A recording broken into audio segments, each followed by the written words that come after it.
నమస్కారం. సుప్రభాత ఘంటారావానికి స్వాగతం. ముందుగా ప్రధానాంశాలు. రెవెన్యూ సమస్యల పరిష్కారంలో జాప్యం నివారణకు చర్యలు.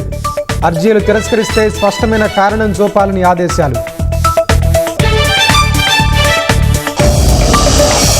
తెలుగు రాష్ట్రాల జల వివాదాలపై 12 మందితో కమిటీ. సమస్యలపై 3 నెలల్లో నివేదిక ఇవ్వాలని కేంద్రం ఆదేశం.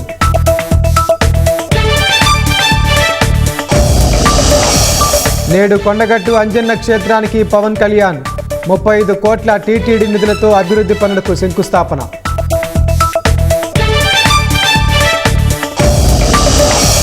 మూడో ప్రపంచ తెలుగు మహాసభలకు సిద్ధమైన గుంటూరు. నేటి నుంచి 3 రోజుల పాటు నిర్వహణ.